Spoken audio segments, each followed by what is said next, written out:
Ilang araw na lang at Pasko na, sa wakas ay nakapagbalot na din kami ng mga regalo. Another day, another mini vlog! So for today's video ay samahan niyo naman kami ni Hobby na ibalot itong mga regalong pinamili namin para sa ka-work ni Hobby, sa family ko at sa family niya. Simple lang naman yung mga regalong pamimigay namin ngayong Pasko. Sabi nga nila, it's the thought that counts. Mabuti na rin lang dahil hindi naman talaga maselan yung family namin both sides. Kahit yung mga bata, kahit nga bigyan mo lang sila ng 20 pesos, legit na masaya na talaga sila. Lalo na yung mga pamangkin ni Hobby, kaya nga bilib ako sa pagpapalaki ng mga magulang nila sa kanila. Marunong kasi silang mag-appreciate kahit magkano lang yung ibigay mo at kahit anong regalo lang yung ibigay mo. Kaya every Christmas ay hindi man kami nahihirapang mag-isip kung anong ireregalo sa kanila. So ito nga palang mga mugs na binabalot namin ngayon ay itong mga regalo ni Hobby sa mga ka-work niya. Simple lang din itong mga to at hindi naman sila kamahalan. Pero kahit hindi sila kamahalan, ay hindi din naman sila nakakahiyang ibigay. Aesthetic din kasi sila at mahilig din magkape yung mga ka-work ni Hobby, kaya siguradong magagamit nila ang mga ito. Yung mga box naman na yan, meron talaga kaming mga ganyan na box dito sa bahay. May mga pinaggamitan kasi kami dati tapos hindi naubos, kaya meron pa kaming mga spare boxes, kaya meron kaming naipangbalot sa mga to. Buti na nga lang at meron kaming mga spare boxes kasi mas gumanda silang tignan. Buti na nga lang ay nakita ito ni Hobby sa Orange Up. Nahihirapan din kasi siyang mag-isip kung ano yung ireregalo niya. Nandyan yung nagtingin kami sa mall pero wala pa din talaga siyang nahanap. Mga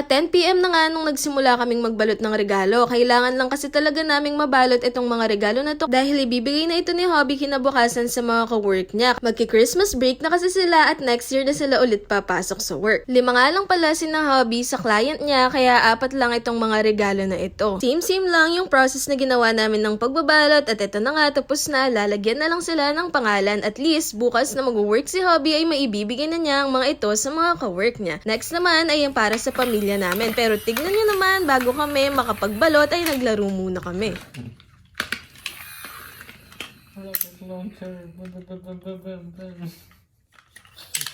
Hindi sa'yo.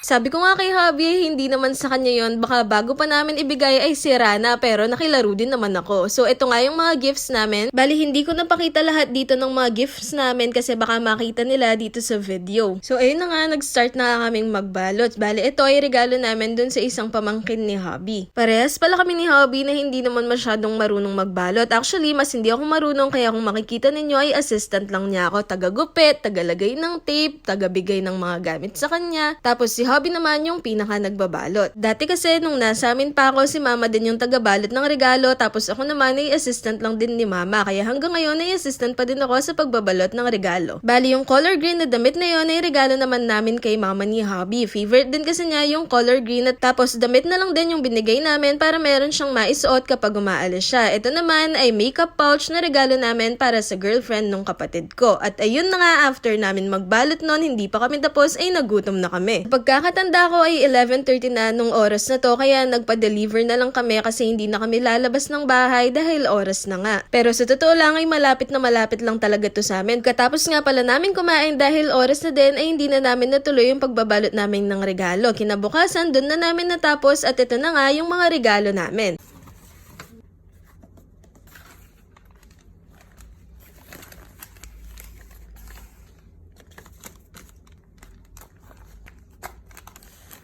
At ito na nga yung Christmas tree namin na meron ng mga regalo sa ilalim. Excited na kaming ipamigay ito sa Pasko sa family namin at advance Merry Christmas guys, and thank you so much for watching.